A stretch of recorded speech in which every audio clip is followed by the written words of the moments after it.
We all know that there's a problem with environmental degradation. One of the extreme examples of that is here in Venice, where floodwaters are rising rapidly as a result of temperatures climbing. Sometimes it requires government expenditure to do something about it, and large amounts of government funding is going into preserving this place for future generations.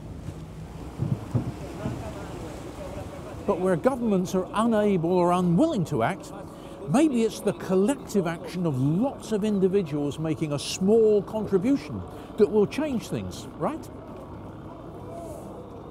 Public action over the environment seems mixed.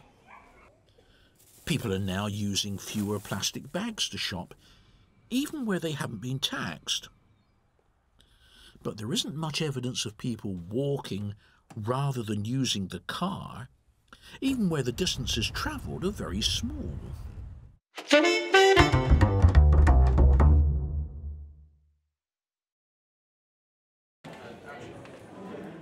But we can all help in one way. We can economise on the use of paper. Organisations like the University of Portsmouth are continually encouraging us to reduce our demand for paper. For example, we're all familiar with the idea of not printing out emails.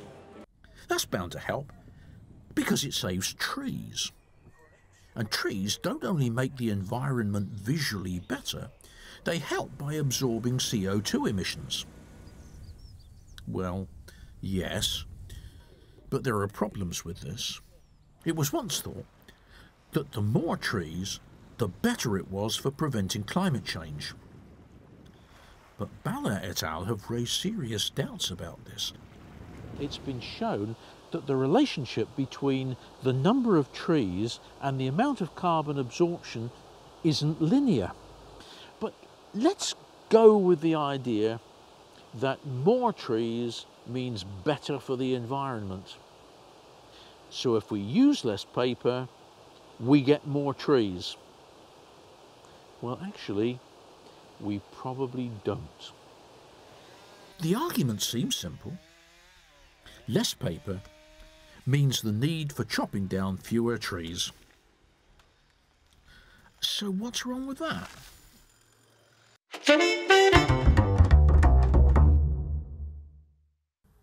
Let's think through some principles with a different commodity entirely. What happens to the market for tomatoes if there's a fall in demand? Surpluses develop, putting a downward pressure on prices. It's less profitable now to grow them, so the quantity available in the market is lower in response to a lower demand. A reduction in the demand for the commodity means that less of it is available. That's going to be true for the great majority of goods and services. So now what about trees? Printing fewer emails means a smaller demand for paper. There's a fall in the demand for paper, just as there was a fall in the demand for tomatoes. Less demand for paper means less demand for trees. Less demand for trees means fewer trees. Let's use supply and demand analysis to see how that works.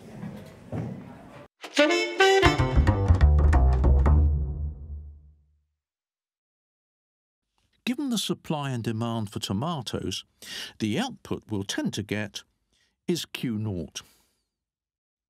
If demand is reduced, for whatever reason, illustrated by a shift left of the demand curve from D0 to D1, we can expect a fall in the amount of tomatoes, and that fall will be to Q1. Now suppose we consider not tomatoes but paper. A fall in demand reduces paper output from Q0 to Q1. But trees are needed for paper production. So now consider the output of trees. A fall in demand for paper causes a fall in the demand for trees from D0 to D1, and the number of trees we can expect will be less as a result of the desire to recycle paper.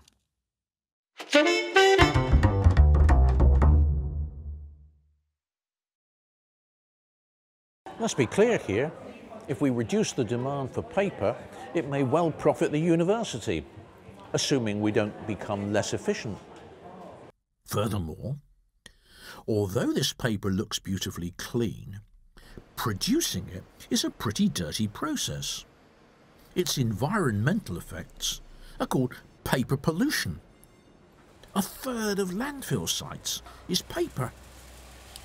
It consumes great quantities of energy use, makes huge demands on water resources, and its production produces dioxins, probably the worst of man-made pollutants. So reducing demand for paper can produce substantial environmental benefits.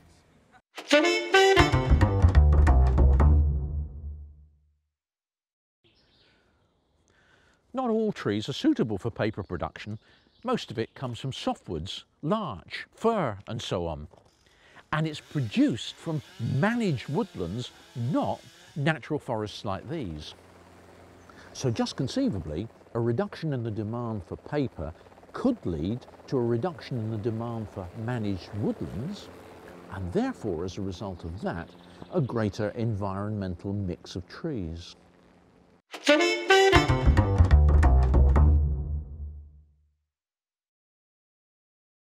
So saving on paper might well be a very good idea, but what it won't do is give you more trees.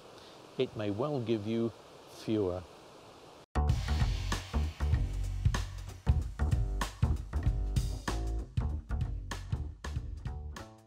The call to people to recycle is based on an assumption of altruism.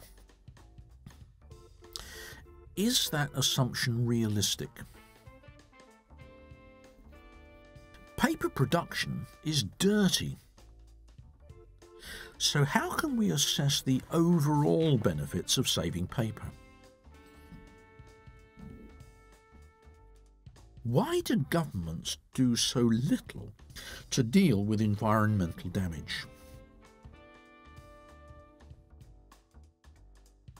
What are the advantages and disadvantages of carbon taxes as a means of reducing pollution?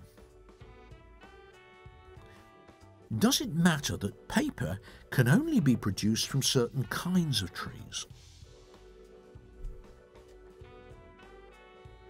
Most UK forests are not managed for profit.